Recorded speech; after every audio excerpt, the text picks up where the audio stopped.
Field को जितनी saturation हुई है ना अब आके, तो इसमें बहुत सारा टेक्निकल ट्रीटमेंट्स आ गए हैं। लोगों को अब अवेयरनेस हो गई है इसकी। जिनकी ऑफिस वर्किंग ज़्यादा है, मैं उनको हमेशा कहता हूँ कि आपके पास जो व्हील, जिस चेयर के ऊपर आप बैठे होते हैं वो मूविंग होती है। आप काम करने के 10 मिनट बाद अपनी चेयर को यूं अपना ऑसिलेट करें। मर्ज जो है ना, उसको यकदम बॉडी से आउट करने का कोई फ़ायदा नहीं होता, नुकसान ही होता। अपना एक पोस्चर ठीक करें, मोबाइल का इस्तेमाल कम से कम करें। मोबाइल का हाल इस्तेमाल ही गलत नहीं है, उसकी जो रेज है वो आपके बॉडी को डैमेज कर रही हैं। कुछ लोग कोट करते हैं नो मेडिसिन नो सर्जरी, ये रॉन्ग वे है। मेडिसिन का अपना पार्ट है, सर्जरी का अपना पार्ट है, फिजिकल ट्रीटमेंट का अपना पार्ट है। जितने पेशेंट मौजूद हैं ये डॉक्टर आमिर सईद के पेशेंट हैं कि कितने अरसे से कर रहे हैं और कितना इन्हें फ़र्क पड़ रहा है, इनसे जानते हैं। अस्सलाम वालेकुम। वास्सलाम। कैसे हैं आप? अल्लाह का शुक्र। क्या मसला था आपको? डॉक्टर आमिर साहब ने रब्ता किया? उन्होंने रब्ता नहीं किया, मैंने रब्ता आपने, किया। मैं वही पूछ रहा हूँ, आपने डॉक्टर आमिर से रब्ता किया? हाँ जी, वो ऐसे है कि मेरी स्पाइन की सर्जरी हुई थी L4-5 की, तो मुझे पेन नहीं जा रही थी मेरी, तो वो पेन मैनेजमेंट के लिए फिर मैं इनके पास आया। कितना अरसा हो गया? टाइम टू टाइम गैप भी आता रहा, लेकिन जब मेन प्रॉब्लम आई तो 1 महीना मैं कंटिन्यू किया और डॉक्टर ने ऑपरेट का कहा था, तो अल्लाह का शुक्र है कि वो ऑपरेट की ज़रूरत नहीं पड़ी। तो ऑपरेशन से मैं बच गया और मैं अपनी रूटीन में वापस आ गया। यानी फिर रूटीन इलाज कराया ये ना? नहीं, इसमें खुद ही मैनेज साथ देखना पड़ता है कि एक हफ्ते में 2 दिन आना है, 3 दिन आना है, या महीने में 5 दिन आना है, तो वो फिर डॉक्टर साहब बताते हैं, फिर उसके मुताबिक हम इसको कर लेते हैं मैनेज। डॉक्टर आमिर सईद के एक पेशेंट है, इनका उन्होंने तस्करा भी किया था कि ये व्हील चेयर पर आए थे और अब ये चल फिर भी सकते हैं। सर कैसे हैं आप? जी ठीक, शुक्र अल्लाह का। तो ये ठीक है अब आगे से? हाँ जी। मसला क्या था, हुआ क्या था, और फिर डॉक्टर आमिर से कैसे रब्ता हुआ? इस तरह है कि 1 साल पहले की बात है, बस मेरे ये कमर का मसला बन गया था, तो मैं काफ़ी जगह से ट्रीटमेंट करवाता रहा, फ़र्क नहीं पड़ा। फिर यहाँ पे मेरे कज़न ने मुझे भिजवाया था डॉक्टर आमिर के पास, और माशाल्लाह बहुत बेहतर हो गया था। फिर पूरा साल में आया ही नहीं, इस दफ़ा वज़न उठा लिया था पिछले महीने, जिस वजह से फिर प्रॉब्लम हो गई। तो फिर यहाँ पे मैं स्ट्रेचर पे आया था 2 दिन, यानी कि इतनी मुश्किल थी कि मैं सोचता रहा कि ठीक ही नहीं होना, ये पोजीशन थी। मगर अब शुक्र अल्लाह का बिल्कुल ठीक है, 1 महीने का इलाज कराया, ठीक हो गया हूँ। जब बाकी हॉस्पिटल्स का विजिट किया, डॉक्टर से मिले, तो उनका क्या कहना था? और डॉक्टर के पास ये है, उन्होंने MRI का कहा, वो करवाई। उसके बाद उन्होंने ऐसे एक्शन मारे डॉक्टरों ने कि जी ऑपरेशन के बगैर कुछ होना ही नहीं है, और करवाना भी है तो सुबह ही करवाना है, इस तरह पोजीशन थी। मगर फिर यहाँ पर आया तो माशाल्लाह बिल्कुल सेट हो अल्लाह का गया। शुक्र, अब काफ़ी बेहतर है जी। मेरे साथ डॉक्टर आमिर सईद साहब मौजूद हैं जो कि फिजियो के माहिर हैं, और इनसे मज़ीद हम पूछते हैं कि आजकल रब्ता इनसे पहले कैसे किया जाए, उसके बाद जो इमराज में इसमें मुब्तला हैं उनका ट्रीटमेंट कैसे होता है, और इनके पास कौन से ऐसे पेशेंट हैं जो कि आए तो व्हील चेयर पे थे और उसके बाद माशाल्लाह बिल्कुल ठीक ठाक होकर चल गए। सर कैसे हैं आप? अस्सलाम वालेकुम जी, मैं अल्लाह का शुक्र जी, मैं ठीक हूँ जी। सर बताइएगा कि आजकल पहले फिजियो के जो इलाज थे इतना लोगों में रुझान ही नहीं है, लोग प्रेफर देते हैं अदाई डॉक्टरों के पास जाएं, हकीमों के पास चले जाते हैं, और ऐसे डॉक्टर्स कहते चढ़ जाते हैं जो ऑपरेट वगैरह करके उनका खाना ख़राब ही कर देते हैं। एक्चुअली बात ये है कि ये फील्ड को जितनी सेचुरेशन हुई है ना अब आके, तो इसमें बहुत सारा टेक्निकल ट्रीटमेंट्स आ गए हैं।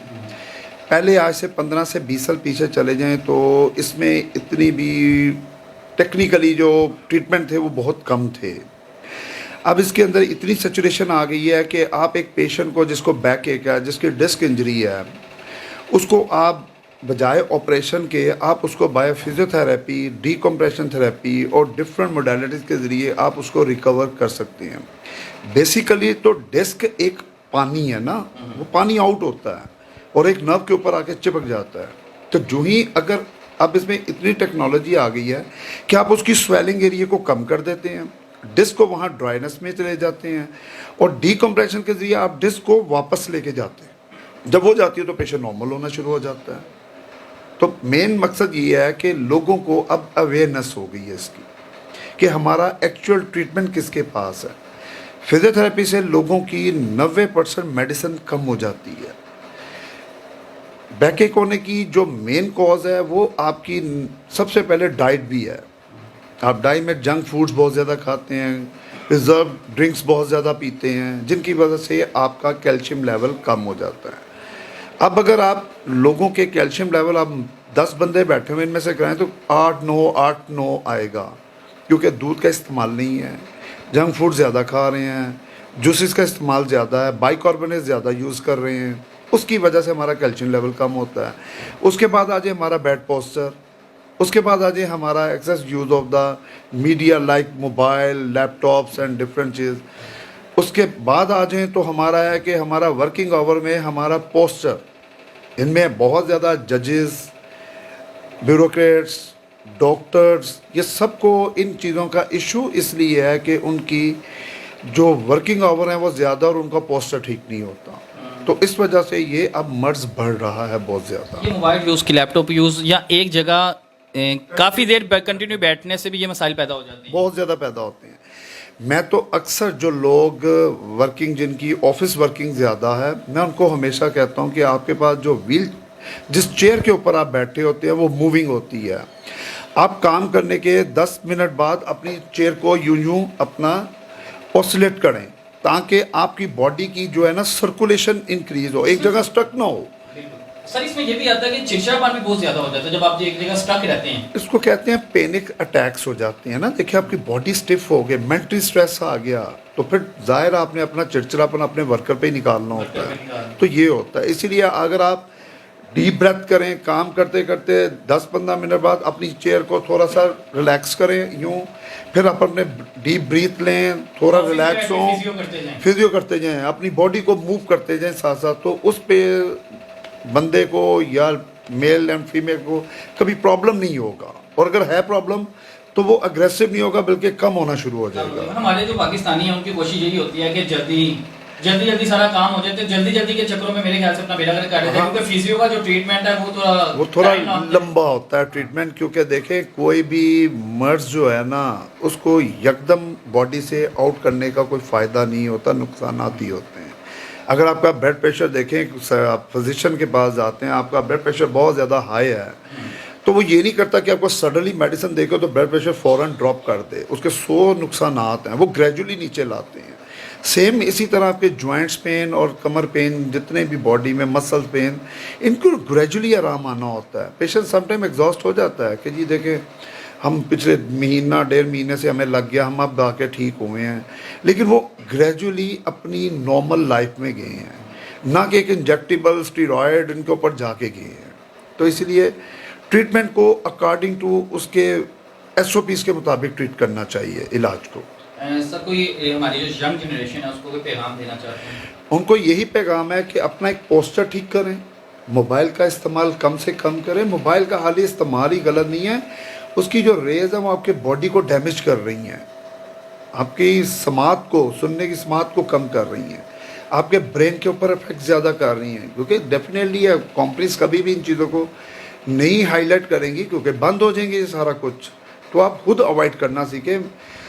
पहले देखें आप लोग अगर एक जाते थे कंप्यूटर के ऊपर तो वो फिर भी आंखों से दूर होता था, अब तो मोबाइल जहाँ रख के यूज़ करते हैं, आपकी आइज़ के ऊपर स्ट्रेस आ रहा है। तो इन चीज़ों से थोड़ा सा अवॉइड करें, इंशाल्लाह ताला नॉर्मल लाइफ गुजारेंगे। इस वक्त यंग जनरेशन ज़्यादा मुब्तला है इसके अंदर, बैक एक नेक पेन के अंदर। और आपको ये भी मैं एक वाज़े करूँ कि मेरे पास कुछ पेशेंट ऐसे हैं जिनको यूरिनी इनकॉन्टिनेंस भी थी। वो कहते थे हम थोड़ा सा बात भी करते हैं हंस के, या हमारे ड्रॉप्स, और ये ज़्यादा लेडीज़ में होता है उनके, क्योंकि आफ्टर डिलीवरीज उनके जो यूट्रिन एरिया है वो सारा वीक हो जाता है, जिसकी वजह से वो कहते हैं हम खांसी भी करते हैं तो हमारे ड्रॉप्स गिरते हैं। इसका भी बहुत बड़ा एक ट्रीटमेंट हमारी फील्ड में है, जिस करने के बाद वो पेशेंट नॉर्मल लाइफ में चला जाता है।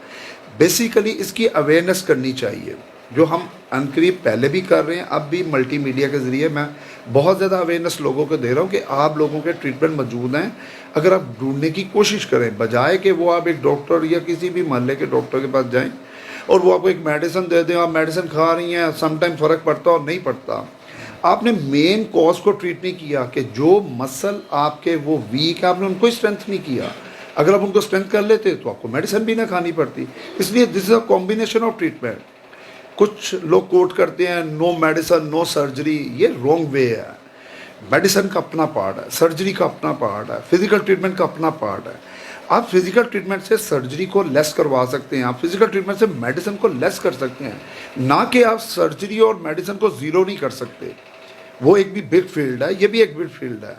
तो ये एक ग्रुप ऑफ ट्रीटमेंट है, इसी तरह लेना चाहिए। बिल्कुल ठीक हो गया। सुना ये डॉक्टर आमिर सईद की ज़ुबानी कि आपने कैसे जो पेशेंट है उनको आराम भी आ जाता है, लेकिन आप लोग कोशिश ये करें कि पहले अगर आपको कोई मसला है तो किसी फिजियो डॉक्टर के पास या डॉक्टर आमिर सईद से आप रब्ता कर सकते हैं, और यकीनन उम्मीद है कि यहीं से आराम आ जाएगा, आपको ऑपरेट करवाने की या मेडिसिन यूज़ करने की ज़रूरत नहीं पड़ेगी। इजाज़त दें मुझे, अल्लाह हाफिज़।